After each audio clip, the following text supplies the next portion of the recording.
knowledge in my hands.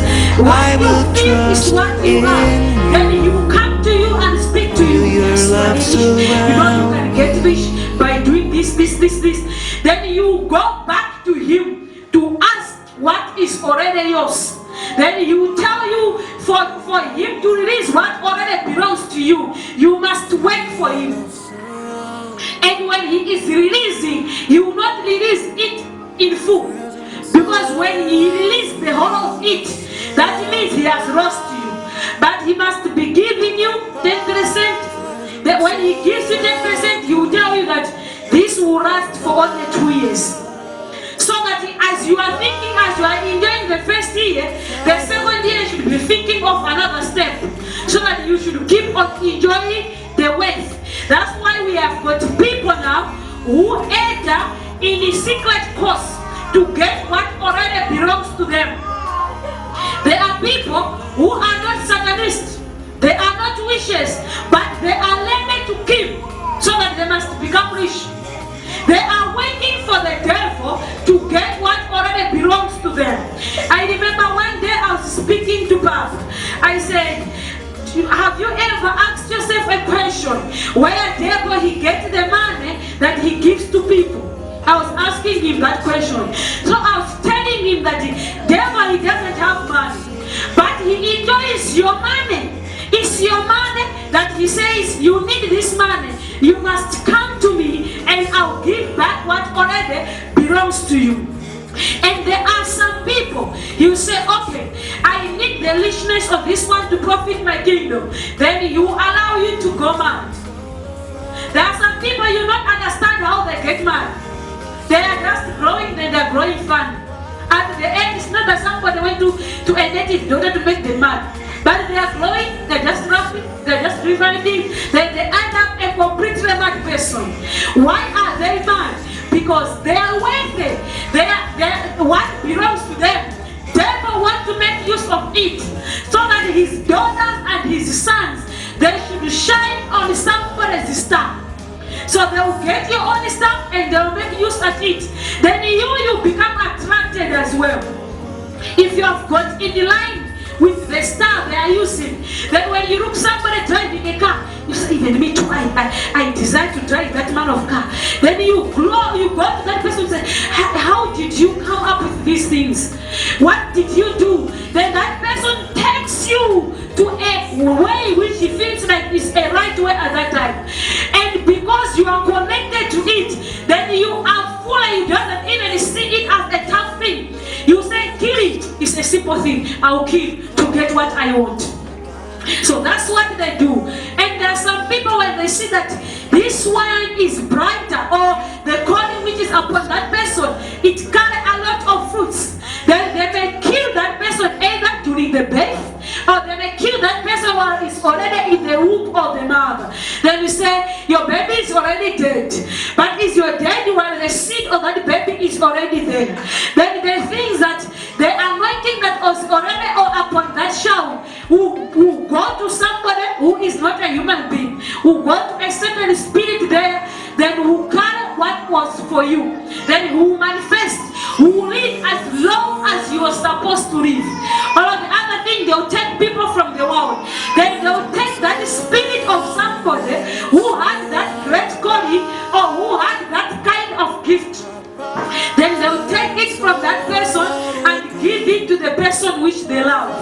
How do they trace this? They trace it through the destiny point because it gives the account of who you are.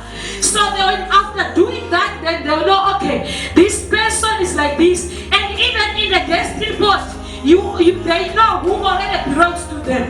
They know that this one already belongs to us. Then they'll waste no energy on that person who already belongs to them. They'll say, let him live because he already belongs to us. So they trace the hope of you. That's why there are some people, no matter how you speak to them of Christ, they will not listen from you. And they'll tell you that I am prepared. You are telling me of hell. I am prepared to go to hell. Because in the destiny part they have already traced that this one belongs to us. The only thing they will do to that person is to equip that person so that that person must be very powerful and must not be distracted. distracted. But if they know that this one will not end up being ours, that means they will follow every step of yours. They will make sure that if they don't have an access toward your life, either they must get you mad or either they must kill you. That's why there is no country that doesn't have a mad person. That's why there is no country that they don't have poor people. There are some people that they will tend to be rich, but they are poor to the point that they can't even manage to buy a slippers to put on their shoes. Because they are with somebody is enjoying on it. This is why you understand that the people who belong to the kingdom of darkness, all of them, they are rich, they look bright, they look stars.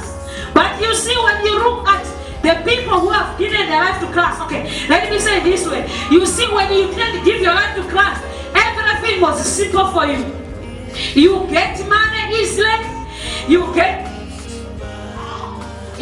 connections easily, but once you give your life to Christ, then you find out that your life now is becoming different. Then you say this, many people now they hate this Christianity thing. You say, when you become a Christian, that means you have chosen to be poor. Why is it so? It's because devil himself has said, if you don't give yourself fully to him, that means you must suffer and you must be in pain to the point that when you see the other people who belong to his kingdom, you must admire them and feel like joining them. Because you say those ones, those Satanism, they will not need transport, they'll just disappear and appear somewhere else. Even me too, I want to be doing that. Those Christians, those ones who are not Christians, they'll buy beautiful suits, they'll do this, they'll change clothes every week or every month. They have got good phones. Even me too, I deserve that right. Then you give up your Christianity to have that. So all these things, they place people in the destiny pot.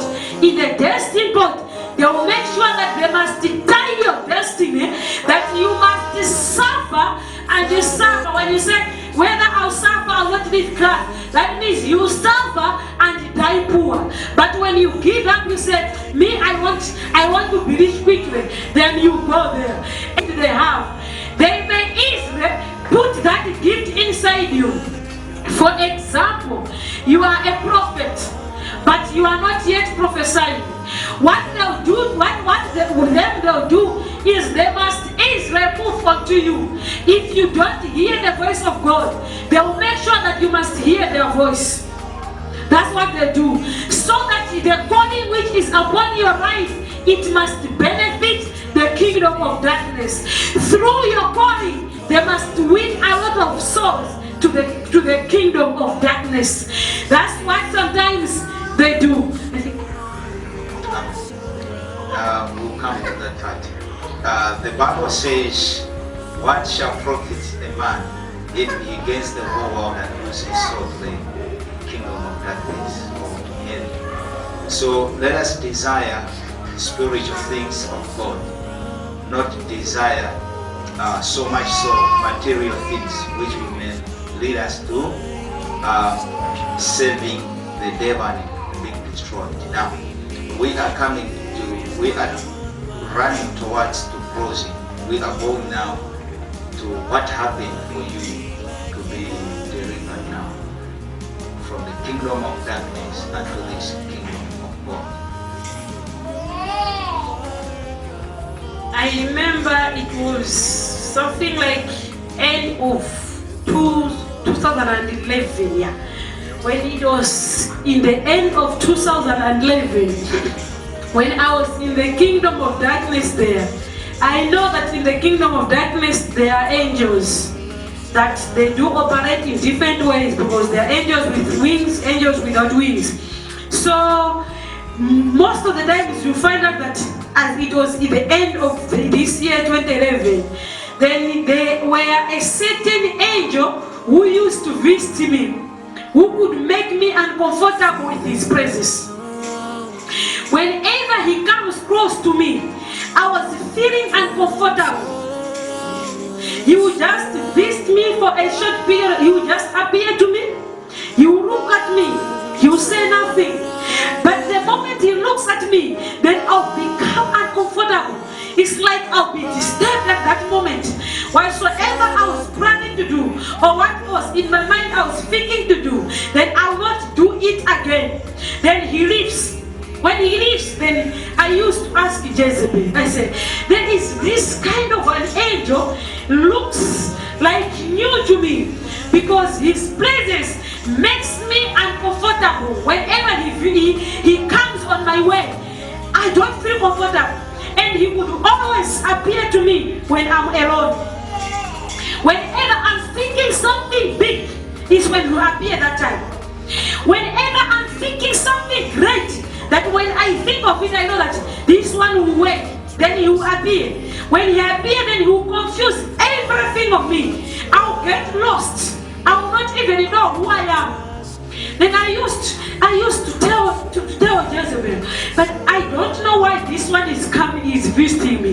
Then Jezebel used to say, I wish to see what manner of the person visits you, because there is no strange person who can appear in this kingdom of ours without me knowing.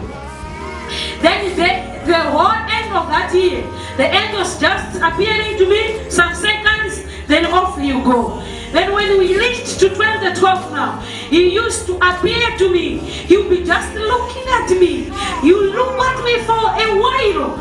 Then when he looks at me, he would disturb everything of me.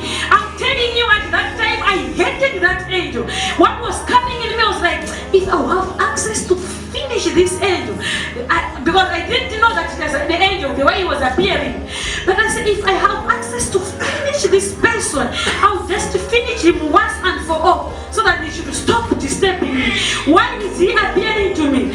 Then you find sometimes when he appeared, I'll have that in my mind that I should go, I should tell Jezebel that that man is here.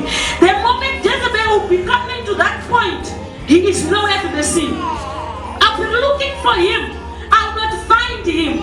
Then it was happening things like that. Then Jezebel spoke to me. He said, because by that time there, I don't know if I spoke this earlier on, Jezebel, he gave me a name. And that name that he gave me, I noticed that many people, they are having it in this world now. He gave me the name Samantha. And when he was giving me this name Samantha, he told me that Martha is a lady. It means a lady. That's what he told me. Then he said he got this name from Jezebel, because Samantha, he said, Samantha is a person, the way he was telling me, said, is a person who is full of evil spirit. But by that time, he didn't tell me that evil spirit. He told me that it's a person with different kind of spirits. So he was telling me that, I gave you this name because you are gifted. You have got a special gift. You being my precious daughter, that's why I gave you this name. And he said you have got something in common with Jezebel. That's what she told me. Then I asked her, I said, what is happening? Why is this person visiting me now and then? Because he used to visit me frequently. Maybe on a day you visit me 7 times. So he was like, I became bored with his places. Then Jezebel told me, he said, you must come to my palace. When I went there and he started explaining to me, he said, you know what, my princess, now I came to understand that there was a moment that I never wanted it to come in my time, because I hated to see this moment. Then I was like, what are you talking about? Then he said, there was something that I hated most. I said, what is it? Then he said to me, because at this time, Jezebel was on the process to kill my body. He was struggling to kill. He tried means and ways to kill my body. And me too, I joined her, trying to kill the body. Because I didn't know what was happening. I didn't know that it is my body. I didn't know that I've got a connection with that body. Because when it was something like in 2011, when that body would come across me, I could feel it. I just get rough with it. So I would tell Jezebel that I don't know, but I just feel I just love this body. Then he used to tell me that there is no way you don't need to is your servant, so you don't love your servant, because you must treat your servant as a slave. You don't treat your servant as your friend. So there is no way you love your servant. After all, you are a spirit, and that one is a human being. So there is no relationship between spirit and human beings. Then he was trying to kill the body.